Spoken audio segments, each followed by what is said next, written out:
Welcome everyone to this daily Sidereal Astrology forecast. This is for Monday, July 11th, 2016. I'm Athen, and this is for Sidereal Astrology. If you are new to the channel, be sure to check out the link down below because the signs are different.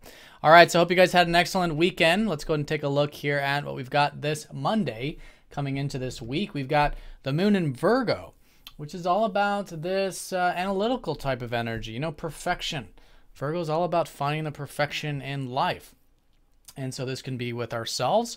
It can also be with our environment, taking care of things, organizing matters, maybe, work emphasis. It's actually a good time to really find solutions to problems or ways things can be improved. And so this is why it's a great time for personal development, just seeing how we can improve, but then maybe also our environment and maybe helping others improve too, which goes to the whole work thing. Being of service, providing a service and a craft. Very good here with the moon in Virgo. So we are in the first quarter phase, this early part of the week, which is the sun squaring up to the moon, which is now this integration part of the lunar cycle. It's this first week. It's been a week since the last new moon.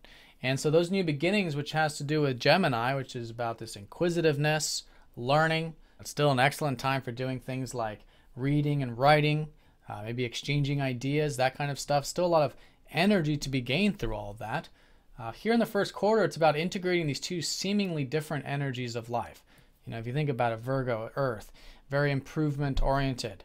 It's all about the details and stuff. And then Gemini is all about just lighthearted learning, inquisitiveness, right? And all that open-mindedness. So that's the key, is to bring in these two energies. And I think a good way of working with it is with the moon in Virgo, bring in a bit of that learning, right? Be open to new things, be open to new ideas when it comes to taking care of business or whatever it might be here today. And even too, learning about ourselves. Again, Virgo is about personal development. So how can we learn about self-improvement, personal development, these kinds of things? And again, that inquisition can go a long ways in treating these life experiences as a learning process. So within that, Mercury is actually shifting into Cancer, making all this very watery, in fact, because Mercury rules both Gemini and Virgo. So very important planet here today, and he's going to be forming a few aspects. So this is a shift. It's going to be subtle as we go into the rest of the week, but the mind, the communications, all of this kind of analytical figuring things out stuff is going into a very watery part of the chart in Cancer. Cancer has to do with our emotions, has to do with the past, has to do with our feelings, home, family, our sentiments. So it makes it a very reflective and a very sentimental time that we're entering into now. And I think here today with this shift, although still somewhat Gemini in nature, I think it is good to reflect, really access that intuitive, emotional, feeling side of things. And it's that type of intelligence that's really coming through. It's this emotional type of intelligence that's being activated collectively. Again, through that reflection and whatnot, there can be a greater understanding, greater communications, especially when we're communicating in that sentimental, caring, and even nurturing kind of a way. And through that, I think we can continue to move forward, especially with the routine and work stuff, whatever we're taking care of, really accessing the emotional side of that.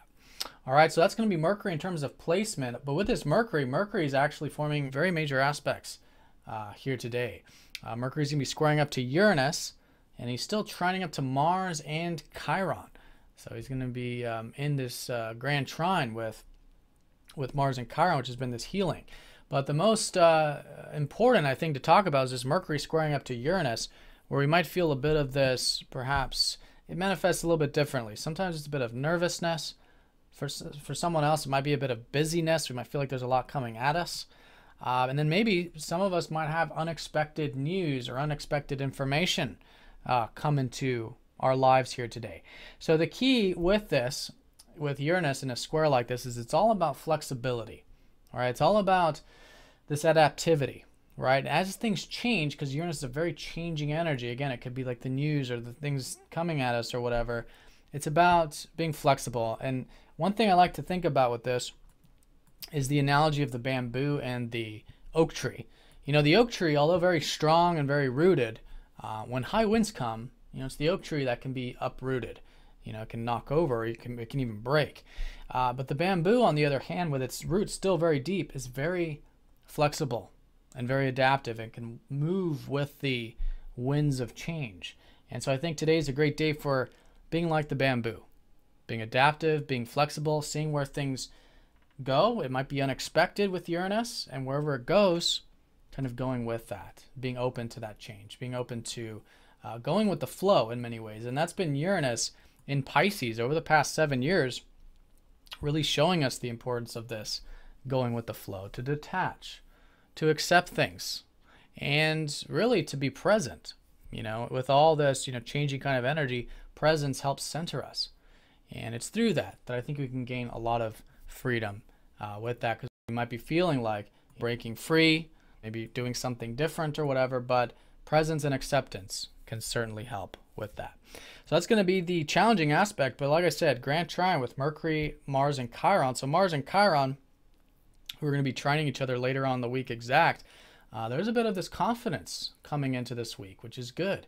Even a bit of rejuvenation and a healing in our life, which is that Chiron energy. So I think it's still great, maybe with those ideas, maybe with the routine, moving things forward, taking action. Could still be a very active time, just like it was yesterday with this trine up to Mars, but also healing time, with our relationships, or if it's with ourselves, being open to seeing where in the past we may have had wounds, we may have needed to do some healing, but it's very easy to do that now. There's a lot of the support here of healed and rejuvenated sort of energy. So very nice, definitely mixed energy there with Mercury. Mercury's playing that major role here today, especially in Mercury's signs of Gemini and Virgo, which is all about that learning while seeing how things can be improved and embedded. Now, the moon is going to be squaring up to Pluto. I do want to mention this. So this is sometimes an intense feeling. Emotional intensity can sometimes be the case, or maybe there's something, again, that we are needing to detach from, because Pluto, just like these outer planets, it's all about non-attachment. And so if we're holding on too tight to anything or any particular outcomes, we're trying to control situations or things in our life, then it can become a bit problematic. Pluto shows us how to detach, how to let go. And it's through that detachment, letting go, that change is allowed to happen. All right, so that's going to be the moon. And then, of course, we are in the first quarter phase, again, integration. So Gemini, Virgo, learning, inquisition, all in this very watery side of life. It's good to access that. Get that time to listen to our feelings, maybe even retreat a little bit. Sometimes Cancer is a very protective energy. We have to have privacy in our life. We have to have that protection. And I think with the moon in Virgo, still continuing to move forward in terms of where we can learn more about ourselves, personally develop, and maybe even take care of whatever might need to be taken care of. All right, so I hope you guys have an awesome day. Thank you for watching, and I'll see you all tomorrow.